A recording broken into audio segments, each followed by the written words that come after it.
Hiša na polici ima prav vse, kar si v družinski hiši lahko želimo. Plezalno steno v kleti, savno, prostorne otroške sobe, veliko teraso in vrt, kjer otroci neizmerno uživajo. Živeti v hiši z velikim vrtom je gotovo velik užitek. Posebno veselje pa je spomladi, ko zelena trava postane veliko otroško igrišče. Družina Pajenk zna izkoristiti vse danosti hiše in tudi njene okolice. Gospod Andrej in gospa Katja, kako dolgo že živita v hiši? V hiši smo pa že celih 15 let, začenja 16. leto. 15 let. In kakšno je bilo vaše izhodišče pri načrtovanju hiše? Kakšno hišo ste si želela? Mislim, da lahko opišemo v dveh besedah: svetlo in odprto. To nama je bilo osnovno izhodišče, kajti v začetku sva živela v stanovanju, ki je bilo severovzhodno orientirano, in ko imaš lep sončen dan zunaj in greš noter, začutiš to bistveno razliko. Tako da tudi pri iskanju parcele sva iskala odprto in sončno parcelo. Lahko povem najino zgodbo, kako sva za škatlo po parceli hodila in iskala najboljšo orientacijo. Namreč v tistem času računalniški programi še niso bili tako na voljo kot danes, ne? Ja. S kakšno škatlo, ne razumem? Dejansko smo naredili maketo hiše z stopniščem, z vsemi prostori. Potem smo pa zgornji del, se pravi streše, sva odprla in potem gledala tudi. In potem, ker sva tudi okna dala strešna na streho, sva gledala, kam pada senca in tako, da bo čim. Da ste dejansko na lokaciji praktično gledala, kako sence potekajo in seveda maketa je morala biti zelo natančno v merilu narejena. Precej, ja. Precej natančno v merilu. Pogovarjali smo se takrat tudi z urbanisti, ker ideja tukaj je bila obrnjene hiše majčkeno drugače, kot je zdaj dejansko, vendar sva jih s tem principom uspela prepričati, da res zajamemo v cel tok sonca, se pravi od vzhoda, juga in zahoda, da pade sonce noter. In po zimi nam zelo lepo segreva oziroma dogreva celo hišo. Poleti imamo pa napušče tok spuščene, da pa ne pride noter in ni pregrevanja, kar pomeni tudi, da ne potrebujemo kakšne klima naprave ali hlajenja. Se pravi, se vama je ta ideja v praksi potrdila? Zelo. Popolnoma. Mislim, da lahko potrdiva popolnoma, ja.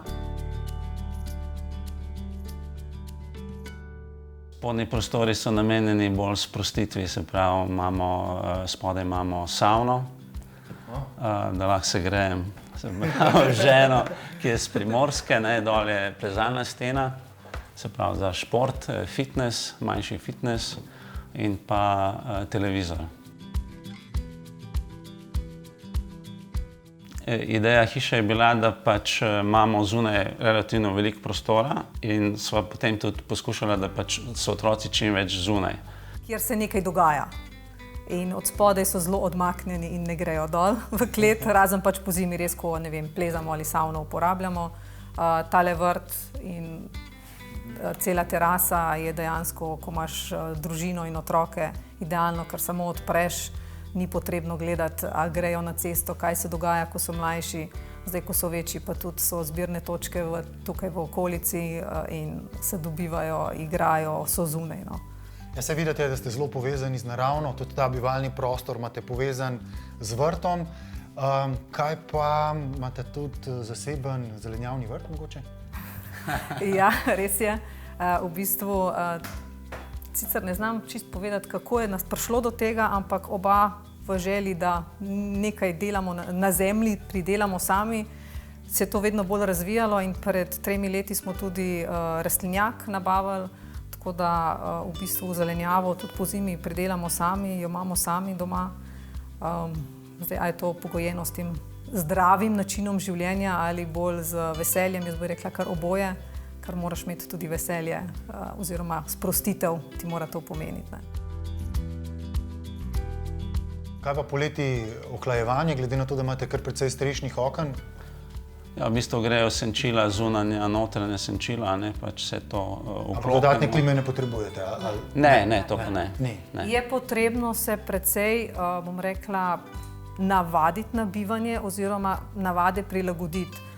Če karikiram, če sred dneva poleti odpremo okna od zgoraj, bo udarila vsa vročina, domače rečeno, noter in bo pregrela. Tako da smo navajeni, čez dan so okna zaprta, razen na severno stran odprto, zvečer potem pa vse odpremo in prezračimo. Druženje pogosto poteka tudi znotraj, kljub našemu velikemu vrtu, oziroma predvsem, če rečem temu, prehranjevanje, ker smo se odločili, da teraso opremimo z vrati, ki jih je možno odpreti na ta način, da se odprejo popolnoma in nam omogočijo hiter dostop na teraso. Hkrati to pomeni, da jedilna miza ostaja noter in hkrati skoraj zunaj. Na terasi pa imamo zgolj sedežno garnituro, ki je namenjena bolj posedanju in ne prehranjevanju. Počivanju po jedi. Točno tako. Katja in Andrej sta želela svetlo mansardo. Na streho so tako namestili 21 strešnih oken. Na južni strani jih je kar 13. Gospod Rok, če želimo, da nas sonce ne prebudi prezgodaj skozi strešno okno, a imamo možnost popolne zatemnitve okna?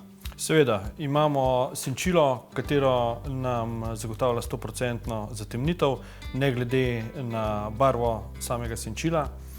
Prednost pa je predvsem v tem, da se senčilo prilega na okvir samega krila strešnega okna in zato so seveda vodila in to pomeni, da nam zagotovi 100% zatemnitev. Kako pa ublažimo moč sončnih žarkov in pregrevanje poleti? To preprečimo z zunanjim senčilom, katero je dejansko najenostavnejše tudi za samo gradnjo. Dejansko potrebujemo samo 2 vijaka. Zunanje mrežasto senčilo preprečuje odor sončne toplote do 70%, obenem pa še vedno prepušča svetlobo v sam prostor. Seveda pa obstaja tudi zunanja roleta, katera pa nam zagotovi 100% zatemnitev in pa okno ni izpostavljeno zunanjim vplivom, kot je na primer neurje, dež, toča. Kaj pa v primeru, ko želimo preprečiti žuželkam, da bi uletavale v naš prostor? Imate kakšno rešitev, da jim to preprečimo? V mislih imate verjetno komarje, seveda. Točno to. Velux ima rešitev tudi za to. Obstajajo komarniki, kateri se vgradijo na notranjo oblogo oziroma špaleto.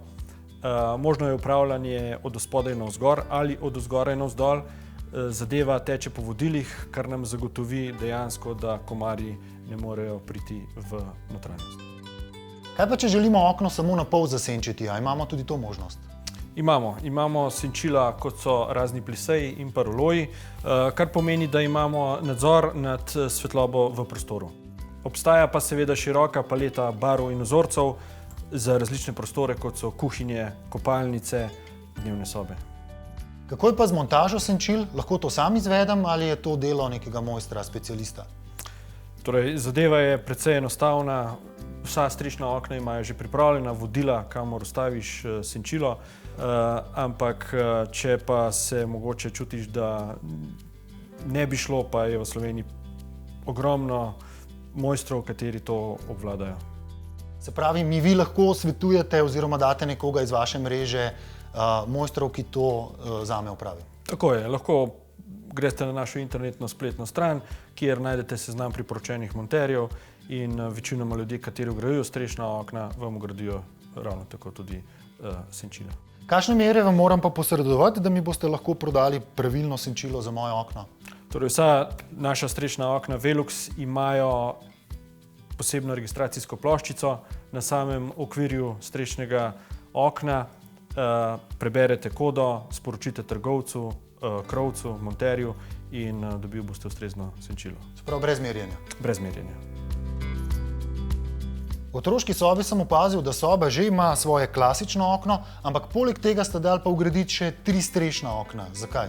Torej, obstajajo neki minimalni predpisi o osvetljenosti samih prostorov, praksa pa večkrat pokaže, predvsem v otroških sobah, kajti vemo, da otroci se kar precej zadržujejo v samih sobah, da je potreba po svetlobi večja. Potrebe po svetlobi pa največkrat pride, ko recimo v sami sobi prestavimo pisalno mizo, svetloba ni več na pravem mestu, potrebujemo strešno okno, katero nam omogoča, da je delovna površina pravilno osvetljena. Ja, mansarda je pa tudi majčkeno drugače zasnovana kot klasične mansarde v Sloveniji. Prvič je druga dnevna soba od zgoraj, ideja arhitekta, ki je potegnil nadstrešek nad teraso, se je pokazala tudi dobra za dodaten prostor v mansardi. In ta druga dnevna soba nam pride prav predvsem v teh prehodnih obdobjih pa po zimi, ki je topla, svetla. Hkrati so zgoraj tudi otroške sobe, spalnica in kopalnica.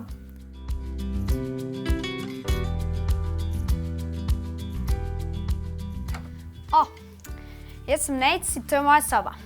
Tukaj imam svojo kitaro, tukaj delam domače naloge, tukaj imam polno rastlin, tukaj imam avte moje in pa igrače tam razstavljene, tukaj gor pa spim.